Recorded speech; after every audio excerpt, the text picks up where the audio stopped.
అసలు టీ20 చరిత్రలోనే ఇలాంటి ఒక మ్యాచ్ జరిగిందని చెప్పి నేనైతే అనుకోవడం లేదు. నమస్తే, మీరు చూస్తున్న 99 టీవీ స్పోర్ట్స్. నేను పవన్ కృష్ణ. నేను చెప్పాలంటే నిన్న జరిగిన south Africa versus Afghanistan match ఏదైతే ఉందో అనుక్షణం ఉత్కంఠ భరితంగా సాగిందని చెప్పి అనుకోవాలి. ముఖ్యంగా ఏ మ్యాచ్ అయినా కూడా టై అయితే ఒక సూపర్ ఓవర్కి వెళ్తుంది, కానీ సూపర్ ఓవర్ కూడా టై అయితే మళ్ళీ ఇంకొక సూపర్ ఓవర్కి వెళ్ళింది. ఇలాంటివి చాలా రేర్గా జరుగుతూ ఉంటుంది. అహ్మదాబాద్లో జరిగిన ఈ మ్యాచ్ ఏదైతే ఉందో అక్కడ ఉన్న పూర్తి ప్రజలందరికీ, ఎవరైతే అక్కడ ఆడియన్స్ ఎవరైతే ఉన్నారో వాళ్ళందరికీ పైసా వసూల్ మ్యాచ్ అని చెప్పి అందరూ అంటూ ఉన్నారు. ఇక్కడ ముఖ్యంగా మనం చెప్పుకోవాల్సింది ఆఫ్ఘనిస్తాన్. సినిమాల్లో చెప్పినట్టుగానే మొత్తానికి ఆఫ్ఘనిస్తాన్ ప్రతిసారిలాగా ఈసారి కూడా మనసుల్ని గెలుచుకుంది. ఒకటి కాదు, రెండు కాదు, ఏకంగా 2 సార్లు వీళ్ళు మొత్తానికైతే సూపర్ ఓవర్ దాకా వెళ్ళారు. ఒకసారి మ్యాచ్ స్కోర్ పరిస్థితి చూస్తే 187 పరుగులు. సౌత్ ఆఫ్రికా ఫస్ట్ బ్యాటింగ్ దిగిన వెంటనే ఏడెన్ మాక్రమ్ వచ్చేసి జస్ట్ 5 రన్స్కే అవుట్ అయ్యాడు. ఆ తర్వాత థర్డ్ డౌన్లో వచ్చాడు రియాన్ రికల్టన్.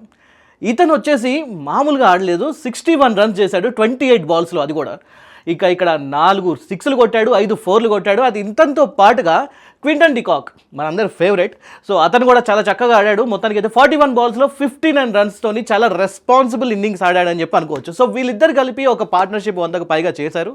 అండ్ దాని తర్వాత వాళ్ళకి అసలైన ఒక మంచి పార్ట్నర్షిప్తో పాటుగా ఒక మంచి స్కోర్ అనేది దక్కింది. ఆ తర్వాత మెల్లగా బ్రేవరీస్ వచ్చేసి 23 రన్స్ చేశాడు. ఆ తర్వాత మెల్లగా డేవిడ్ మిల్లర్ కూడా ఒక 20 రన్స్ చేశారు. సో అందరు కలిసికట్టుగా 187 రన్స్ చేశారు అవుట్ ఆఫ్ 6 వికెట్స్. ఇక్కడ ఇంకొక విషయం చెప్పుకోవాల్సిన విషయం ఏంటంటే ఎక్స్ట్రాస్ కేవలం 2 మాత్రమే ఇచ్చారు ఆఫ్ఘనిస్తాన్. సో ఒక 2 మాత్రమే వైడ్లు అలా ఇచ్చారు. సో మొత్తానికి 20 ఓవర్లో 9.35 రన్ రేట్తోని 187 రన్స్ అయితే చేయడం జరిగింది. ఓకే, నేను చెప్పాలంటే ఆఫ్ఘనిస్తాన్ లాంటి టీంకి అది కొంచెం కన్సిస్టెంట్గా ఆడే టీం అయితే కాదు, బెటర్ దెన్ బంగ్లాదేశ్ అనుకోవచ్చు. కానీ అట్ ది సేమ్ టైం కొంచెం పెద్ద టీమ్స్తో ఆడేటప్పుడు కొంచెం తడబాటు అనేది కామన్. అలా అని చెప్పేసి వాళ్ళని తక్కువగా తీసుకోవడానికి లేదు. ఎన్నో చారిత్రాత్మకమైన విక్టరీస్ అనేది వాళ్ళ సొంతం, వాళ్ళ గుప్పిట్లో ఉన్నాయన్నమాట. సో ఎనీహౌ ఈసారి కూడా వాళ్ళకు ఒక ఛాలెంజింగ్ మ్యాచ్ అని అనుకోవాలి. 160 వరకు అయితే చాలు ఆఫ్ఘనిస్తాన్ని కంట్రోల్ చేయడానికి అని చెప్పి చాలామంది ఎక్స్పర్ట్స్ అనుకున్నారు. కానీ 187 రన్స్ వచ్చేసరికి ఓ రకంగా వార్ వన్ సైడ్ అయిపోయిందా అని చెప్పి కూడా చాలామంది అనుకున్నారు. సో ఇక్కడ వికెట్ల పరంగా తీసుకున్నా కూడా ఆఫ్ఘనిస్తాన్ బౌలింగ్ పర్లేదు అనిపించింది. మొత్తానికైతే ఫారూఖీ ఒక వికెట్ తీసుకున్నాడు. ఆ తర్వాత అజ్మతుల్లా వచ్చేసి 3 వికెట్లు తీసుకున్నాడు. అండ్ దాని తర్వాత రషీద్ ఖాన్ కూడా తన స్పిన్ మాయాజాలంతో 2 వికెట్లు తీసుకోవడం జరిగింది. అండ్ మొత్తానికైతే ఈ విధంగా 187 రన్స్తోని సౌత్ ఆఫ్రికా మంచి స్కోర్ అయితే ఆఫ్ఘనిస్తాన్ ముందు పెట్టింది. 188 రన్స్ చేయాలి. సో ఇక్కడ అసలైన మూవీ స్టార్ట్ అయిందని చెప్పి అనుకోవచ్చు. ఇక్కడ రహ్మతుల్లా గుర్బాజ్ గురించి మనం ఇక్కడ మాట్లాడుకోవాలి. రహ్మతుల్లా గుర్బాజ్ నిజం చెప్పాలంటే అసలు ఏం దిన వచ్చాడో తెలీదు, విపరీతమైన బ్యాటింగ్ చేశాడు. బాల్ దొరకడే ఆలస్యం, చాలా చక్కగా ఒక ఇన్నింగ్స్ అయితే ఆడాడు. 42 బాల్స్లో 84 రన్స్ చేశాడు. 200 స్ట్రైక్ రేట్ని మెయింటైన్ చేస్తూ 7 సిక్స్లు 4 ఫోర్లతోని నేను చెప్పాలంటే ఒక స్టార్ ఆఫ్ ది మ్యాచ్ అయ్యాడు అని చెప్పి అనుకోవచ్చు. అండ్ ఈ రహ్మతుల్లా గుర్బాజ్ గురించి చెప్పుకోవాలంటే రీసెంట్గా ఐపీఎల్ ఆక్షన్లో కోల్కతా నైట్ రైడర్స్ ఇతన్ని విడిచిపెట్టింది. అండ్ ఈసారి ఏ ఒక్క టీం కూడా రహ్మతుల్లా గుర్బాజ్ని కొనలేదు. సో అలా లెఫ్ట్ ఓవర్ ప్లేయర్ అయిపోయిన అతను కాస్త ఈసారి సరే ఐపీఎల్లో గెలవకపోయినా, ఐపీఎల్లో ఛాన్స్ రాకపోయినా కూడా పర్లేదు, నేను టీ20 మీద ఎక్కువ ఫోకస్ చేస్తాను, అవసరమైతే పిఎస్ఎల్ మీద కూడా ఫోకస్ చేస్తానని చెప్పి అనుకున్నట్టుగానే చాలా కసితోనే ఆడాడు ఒక ఇన్నింగ్స్ని.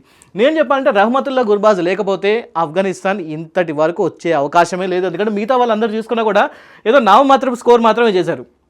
అండ్ ఇక్కడ ఇంకొక విషయం చెప్పుకోవాల్సింది ఏంటంటే రషీద్ ఖాన్ ఒక రకంగా కెప్టెన్ ఇన్నింగ్స్ ఆడాడు అని చెప్పి అనుకోవచ్చు. 12 బాల్స్లో 20 రన్స్ చేశాడు, 3 ఫోర్లు అయితే కొట్టాడు, చాలా చక్కటి ఇన్నింగ్స్ ఆడాడు. అండ్ మొత్తానికి 19.4 ఓవర్లలో 10 వికెట్లు కోల్పోయి 187 రన్స్ చేశారు. ఇక్కడ ఒక పెద్ద తప్పు ఎవరు చేశారంటే ఫారూఖీ కాదు, నూర్ అహ్మద్ వచ్చేసి అనవసరంగా చేతిలో ఇంకొక 2 బాల్ ఉన్నప్పటికీ కూడా సెకండ్ రన్ తీయాలన్న ఆతృతతోని, చేతిలో వికెట్లు లేకపోయినప్పటికీ కూడా సెకండ్ రన్ తీయాలన్న ఆతృతతోనే అక్కడ వికెట్ కోల్పోవడం వల్ల ఇక్కడ సూపర్ ఓవర్కి వెళ్ళాల్సి వచ్చింది. అండ్ ఇక్కడ ఇంకొక విషయం చెప్పుకోవాల్సింది ఏంటంటే సౌత్ ఆఫ్రికా బౌలింగ్ ఇంకొంచెం మెరుగైతే బాగుండి అనిపించింది. ఎందుకంటే సౌత్ ఆఫ్రికా ఇక్కడ మొత్తానికి 14 ఎక్స్ట్రాలు ఇచ్చింది. ఆఫ్ఘనిస్తాన్ బౌలింగ్ చేసినప్పుడు కేవలం 2 ఎక్స్ట్రాలు ఇచ్చింది, కానీ ఇక్కడ మాత్రం 14 ఎక్స్ట్రాలు ఇచ్చింది. ఇందులో 11 వైడ్స్ ఉన్నాయి అండ్ 2 నో బాల్స్. ఏం చెప్పాలంటే ఆఫ్ఘనిస్తాన్ అక్కడ దాకా వచ్చేది కూడా కాదు, లాస్ట్ ఓవర్లో వచ్చిన ఒక 2 నో బాల్స్ వల్ల ఆఫ్ఘనిస్తాన్ దాన్ని చక్కగా ఉపయోగించుకుందని చెప్పి అనుకోవచ్చు. కానీ ఎట్టకేలకి ఈ మ్యాచ్ మాత్రం చూస్తుండగానే సూపర్ ఓవర్కి టర్న్ అయింది. సో సూపర్ ఓవర్లో అన్న ఇది ఏమన్నా ఒక మంచి రిజల్ట్ వస్తుందా అని చెప్పి అనుకుంటే ఇక్కడ కూడా ఉత్కంఠభరితంగానే సాగిందని చెప్పి అనుకోవాలి. సూపర్ ఓవర్లో కూడా రెహమతుల్లా గుర్బాజ్ అండ్ అజ్మతుల్లా ఒమారాజీ వచ్చేసి ఇద్దరు బ్యాటింగ్కి దిగారు. అండ్ ఇక్కడ కూడా అజ్మతుల్లా వచ్చేసి మొత్తానికి అయితే 5 బాల్లలో 16 రన్లు చేశారు. ఒక 6 2 4 చేసి మొత్తానికి 17 రన్లు అయితే చేశారు. So 17 runs out of 1 over it's a good score అని చెప్పి అనుకోవచ్చు. సో ఇక్కడ నెక్స్ట్ సౌత్ ఆఫ్రికా బ్యాటింగ్కి దిగిన వెంటనే ఇక్కడ ఒక వికెట్ అయితే మధ్యలో కోల్పోయింది. మొత్తానికి అయితే 7 రన్ల దగ్గర బ్రేవీస్ వచ్చేసి క్యాచ్ ఇచ్చి అవుట్ అయిపోయాడు అనమాట. అప్పటికి 6 రన్లు మాత్రమే చేశాడు. ఆ తర్వాత స్టబ్స్ వచ్చాడు, 10 రన్లు చేశాడు. అండ్ డేవిడ్ మిల్లర్ కూడా 1 రన్ చేశారు. మొత్తానికి అయితే ఇద్దరు కలిసి మళ్ళీ 17 రన్సే చేశారు. ఒక్క ఓవర్లో 17 రన్స్ మాత్రమే చేయగలిగారు.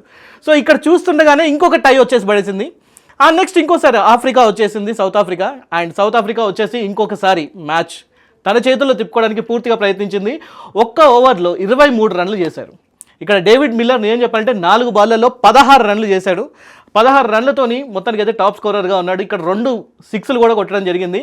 అండ్ స్టబ్స్ కూడా ఒక 6, ఇంకా మొత్తానికి అయితే 1 రన్ చేసినట్టున్నాడు. మొత్తానికి 7 రన్స్ అయితే ఇక్కడ స్టబ్స్ చేయడం జరిగింది.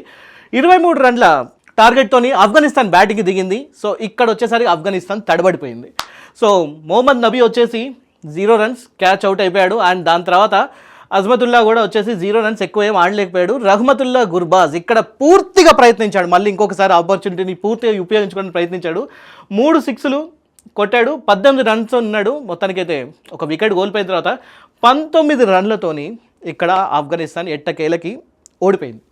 సో విజయాన్ని తీసుకెళ్ళి సౌత్ ఆఫ్రికా చేతిలో పెట్టింది. సౌత్ ఆఫ్రికా నేను చెప్పాలంటే అక్కడున్న సౌత్ ఆఫ్రికా మాత్రమే కాదు, ఆఫ్ఘనిస్తాన్ ఫ్యాన్స్ కానివ్వండి, స్టేడియంలో ఉన్న ఆడియన్స్ అందరూ కూడా నెయిల్ బైటింగ్ మ్యాచ్ని అక్కడ లైవ్లో చూశారు. సో చూద్దాం మరి ఇలాంటి మ్యాచెస్ ఇంకా ఏమన్నా ఫ్యూచర్లో వస్తాయో రావో అనేది. కానీ ఏ మాటకు ఆ మాట నిజం, ఆఫ్ఘనిస్తాన్ ఇప్పుడున్న టీంలలో చాలా చక్కటి మ్యాచ్ అయితే చేయడానికి ప్రయత్నిస్తుంది. అండ్ ఫ్యూచర్లో కూడా one of the strongest team అవుతుందేమో మరి చూద్దాం. Thank you so much for watching. నేను పవన్ కృష్ణ సైనింగ్ ఆఫ్.